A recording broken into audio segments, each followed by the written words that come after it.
my Foxy family. Thank you so much for joining me on this video today. This video is going to be all about how I made my third eye for my three-eyed gypsy fortune teller Halloween look.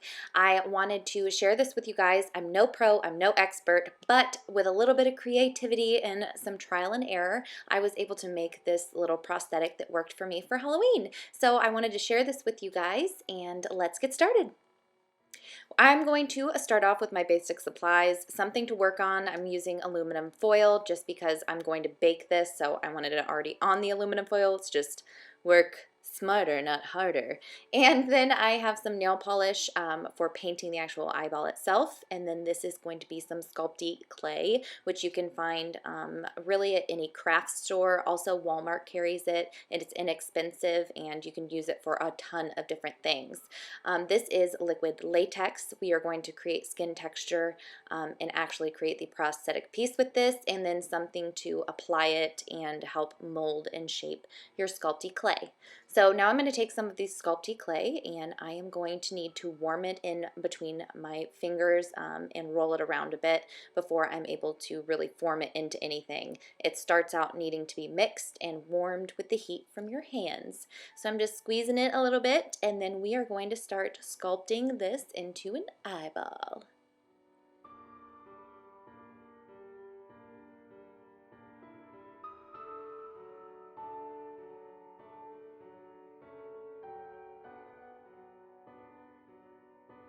So now I'm going to begin sculpting out my little eyeball. I'm going to try to make it as close as I can to my own eye shape and size, but also take into account the fact that we're going to be adding lids and that liquid latex, and that's going to add some bulk. So I want to go slightly smaller than what my actual eye size is. I did not do that here. I wish I had. Hindsight is 20/20, but just go a little bit smaller so that way it is in proportion to your actual eyes. Now it's time to send our little eyeball off to the oven. I'm going to have my oven set at 275 degrees, and I'm going to bake this little guy for 12 minutes. Now the actual instructions say to cook it for 15 minutes per 1/4 inch, but I still wanted it to be able to bend a little bit, so I didn't want it to fully harden, so I cooked it for a little less time so we still get that bend. Now I'm going to begin making our eyelids. I'm going to make two little snake guys here and wrap it around our baked eyeball. Now you don't really want to stick it to the eyeball because we're going to remove it here in a second, but I want to get the basic size and shape of our eyelids going on.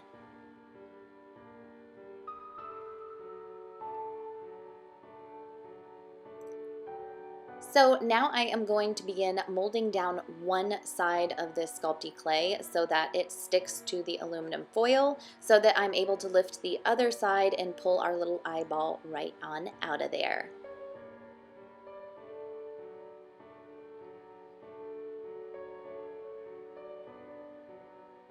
From here, I am just going to begin molding my eyelid shape.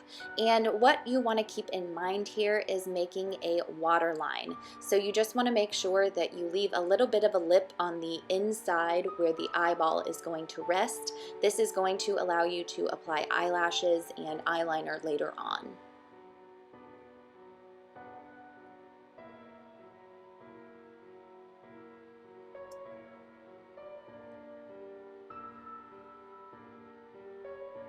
Now that we have our eyelids nice and sculpted, our waterline is in place and it is ready to bake, I'm going to bake it the exact same way I did the eyeball. So now we have it done, and if you have any of these little pieces that might have stuck to the aluminum foil that were really thin, you should just be able to move them off with your finger, but if it is not coming off easily, just grab yourself a file and it should come off super easy. Now I am just placing the lid over top of the eye and making sure everything fits exactly how I need it to. And as you see here, it should be able to bend slightly over the eyeball. It's exactly what we want. So now it's time to separate the two pieces again, and we are going to paint the eyeball. Now, I know for me personally, the whites of my eyes are not perfectly white anymore, just from growing up and having broken blood vessels and different factors and elements. My eyes are not perfectly white, so I wanted a way to slightly discolor them, and so I've taken a tan color here and painted around the edges first as an undercoat, and now I am taking a very thin coat of white nail polish and I'm applying that over the top.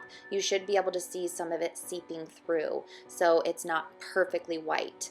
Also, because my iris for this makeup look was going to be white, because I wore white contacts, I needed a way to show some difference between the actual whites of my eyes and my iris. So by making that one slightly discolored and then making the iris totally opaque, I was able to show some difference there. Now, if you're doing a regular colored iris, you're going to want to pick whatever color you want, and then don't forget to add little details, flecks of color and things to make it look realistic.